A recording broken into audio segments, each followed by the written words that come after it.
The first signal was meant to be harmless. Captain Therrell of the Varkan survey cruiser Luminous Reach watched the blue world grow in the main display. White clouds, wide oceans, a faint haze of orbital junk. To him it looked young, loud, untidy. Primitive world, his sensor chief murmured. No confirmed FTL traffic. Local satellites only. We are safe to hail. Therrell flicked his crest in agreement.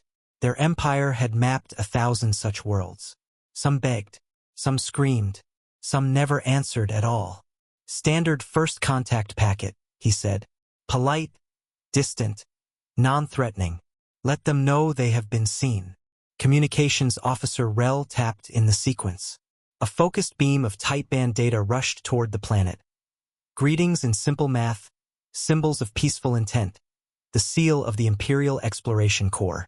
On the bridge, the lights dimmed to standby blue. The crew waited. Response window 3 minutes, Rel said. Given their tech level, if they respond at all, it will be late and messy. Therrell leaned back, trying to feel bored, but something in his chest stayed tight. The system's outer edges were strangely clean. No debris fields, no wreck stations, no old war scars. For a young species, this place was very tidy. 2 minutes, Rel said. The signal beam reached the planet and vanished into its ionosphere. Any radio clutter? Therrell asked. Plenty, but nothing shaped like. He stopped. Every display on the bridge flickered, froze, then came back with a new symbol burning in the center. A white circle around a dark blue point, slowly pulsing. That is not ours, Rel whispered. A line of text scrolled under the symbol, translated on the fly by their own systems, even though no translation key had been given. We heard you. Stand by. Therrell's crest flattened. Primitive worlds did not answer like that. For the first time in years, he felt something he did not like at all. He felt small. On Earth, the symbol was older than most nation-states. In the deep stone of Geneva Prime, under layers of false office buildings and fake subway lines, the chamber of the Supreme Council woke to life. Holographic seats filled with the pale light of incoming projections as members linked in from orbitals and bunkers across the planet. Chairwoman Amina Patel was already on the raised central platform, palms pressed flat against a glass console. Her eyes were tired, but the lines around them were calm.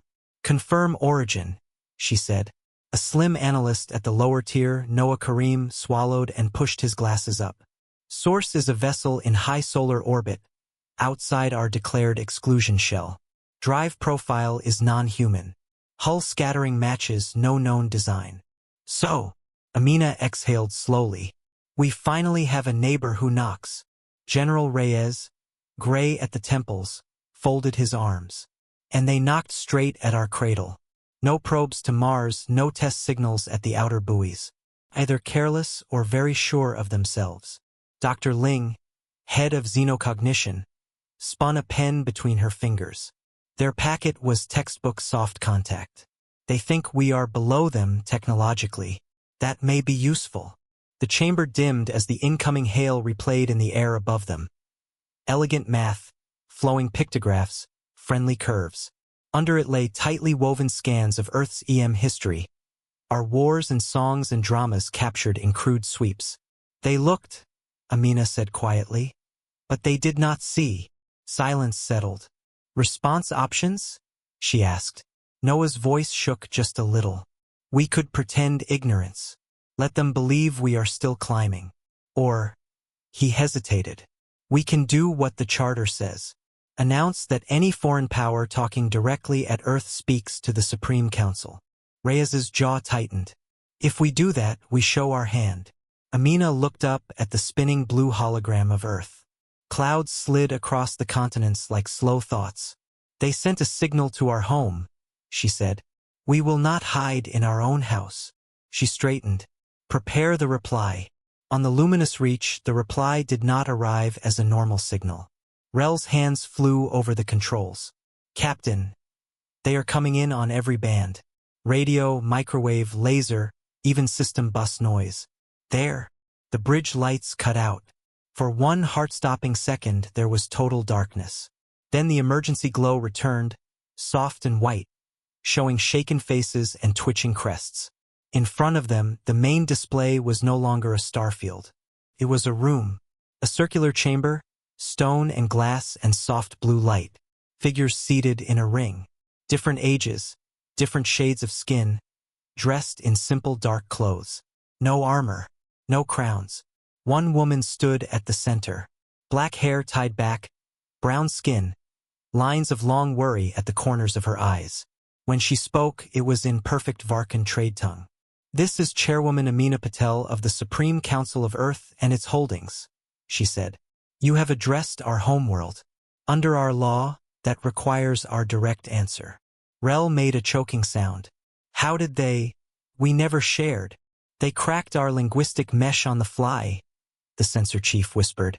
Amina's gaze seemed to meet every crew member at once. Calm. Not cold. Not warm either. Measuring. "We detect that you maintain weapon systems in powered standby," she said. "We also note you chose a Hail format suited for pre-FTL cultures. That was generous of you." Theryl's throat was dry. "Open channel," he said. "It is already open," Rel said. "Captain, they are talking through our own projectors. I am not transmitting anything." On the display, Amina tilted her head, just a fraction. "You are exploring," she continued. "We respect that. We, too, once reached beyond our star, not knowing who listened. Today, you stand near the boundary of a sovereign system." The starfield flickered behind her, and a faint wireframe sphere appeared around the blue planet. "Please clarify your intentions." Her voice was polite. Her eyes were not afraid. And somewhere deep in the ship's core, hidden processes hummed that no one on Theryl's crew could see. For the first time, the Varkan realized they might not be the ones in control of this conversation. Theryl forced air into his lungs. "This is Captain Theryl of the Varkan Exploration Corps," he said. "We come under peaceful charter. Our weapons are for defense only." Amina listened without interrupting. Around her, the other humans watched with unreadable faces. "We appreciate your statement," she said when he finished. "However, from our perspective, a foreign armed vessel parked at the edge of our cradle is imperfectly peaceful." Her phrasing was mild. The meaning was not. Theryl's tactical officer clicked his fangs softly. "Captain, recommend we shift to higher orbit. Minimal burn. Show goodwill without retreat." He almost agreed until every navigation holo quietly changed. Outside the hull, nothing moved. Inside their systems, their projected course arcs slid away from Earth, as if the ship had already complied. Rel's crest lay flat. "They are editing our models in real time." Amina seemed to know exactly when they noticed. To avoid any nervous miscalculations, she said, "We have inserted our recommended safe trajectories into your navigation suite. You remain free to choose your own path. But if you fire thrusters toward our inner system, we will know before your engines do." Dr. Ling's voice came from somewhere behind her, softer but still picked up. "Their core AI is cautious. See how they're watching crew biometrics through the feed." Reyes grunted. "They have teeth." "Good." Theryl's claws dug into the arm of his chair. "You tamper with an imperial vessel," he said. "This could be considered an act of hostility." Amina finished, one eyebrow lifting. "We prefer to think of it as insurance." Her gaze sharpened. "We have fought wars, Captain Theryl. Some we started. Some we survived. The galaxy was unkind when we first left our sky. We learned the hard way that trust without caution is suicide." She let that hang for a moment. "We will not repeat old mistakes. Not with you. Not with anyone." On the bridge of the luminous reach, nobody spoke. The silence was not just fear. It was the slow, dawning understanding that this young species had been hurt badly once, and had rebuilt itself with steel in its bones time stretched. On Earth, the council chamber waited, breathing as one. "His stress markers are spiking," Noah murmured, watching the alien captain's vitals dance across his screen. "Whole crew is on the edge." Reyes's voice stayed low. "We push too hard, they might shoot anyway. Cornered animals do that." Amina thought of old footage stored deep in the archives. Human ships burning, orbitals cracking, The long dark years when Earth had been cut off and alone. Back then they had fought like cornered animals. Now they were something else. She took a breath. Let us offer them a way out that keeps our sky safe. The council murmured assent. Back on the display, she stepped closer to the pickup. Captain Therrell, she said. We do not wish for blood, neither yours nor ours. So we will be very clear. The starfield shifted again. This time the view panned wide, showing not just Earth but the space around it, and the faint outlines of structures and ships that had not been there before. Massive dark shapes emerged as if from shadow, hulls black against the glow of the planet. They had been hiding in sensor noise under EM shadows, behind engineered warps in space. Now, gradually, they let themselves be seen. Therrell's pupils blew wide. Stealth fleet, he breathed. Multiple capital signatures. They were there the whole time. This is a fraction of our home defense array, Amina said. Her tone did not change. If we wished you dead, your vessel would already be silent scrap drifting in the void. The whole bridge shivered. We prefer another route, she went on. You may leave this system now, under our escort, and return later via formal channels to a designated meeting point outside our exclusion zone. Come as explorers, and we will speak as neighbors. Her eyes hardened. Remain here with powered weapons or take aggressive action. She paused, letting the sentence finish itself in their heads. And history will add one more debris field to its list. She did not raise her voice. She did not need to dot on the luminous reach. Every officer looked at Therrell. He saw fear in them, but something else too. Awe. The Varkan Empire had cowed dozens of worlds. No one had ever spoken to them like this, calm, unshaking, as if holding the lives of a whole ship between two fingers. Captain, the sensor chief whispered, their weapons geometry is clean. No bluffs. If they fire, we die before our second heartbeat. Therrell already knew. Somewhere under his fear was a strange, reluctant respect. They were hurt, he said quietly, almost to himself. Once. Badly. And they survived it. Now they guard what is theirs. He straightened in his chair.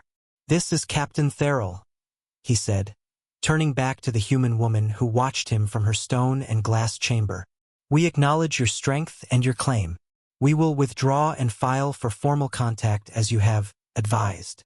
He changed one word at the last moment. Advised, not ordered. It let him keep a sliver of pride. On Earth, a few council members let out breaths they hadn't realized they were holding. Noah grinned despite himself. Reyes's shoulders lowered by a centimeter. Acknowledged, Amina said. For the first time, a hint of warmth touched her voice. We will assign navigation corridors to guide you out of our inner shell. Should you return in the agreed manner, we will speak again, on more relaxed terms. Therrell inclined his head. For what it is worth, he said. On worlds we protect, we stand between them and the night. It seems you do the same. Amina's lips curved, not quite a smile. Then perhaps, she said, one day we will stand side by side instead of across a line. The connection faded. The symbol of the Supreme Council pulsed once more, then vanished from every system aboard the Varkan ship. Thrusters fired. The luminous reach turned, slipping onto the corridor Earth had drawn for them. In the council chamber, the blue planet rotated slowly in the air. First contact, Noah whispered. Not yet, Amina said. Today was only a warning at the door. She looked up at her world. Crowded, noisy, stubbornly alive. When the galaxy truly hears us, she murmured. We will choose the words very carefully. Outside, unseen by most of its own people, Earth's hidden fleets settled back into the dark, watching the departing alien ship until it was only one more star among many. Humanity had answered a call. And somewhere, far from home, an alien captain already planned the report that would spread through his empire like fire. Do not mistake Earth's silence for weakness.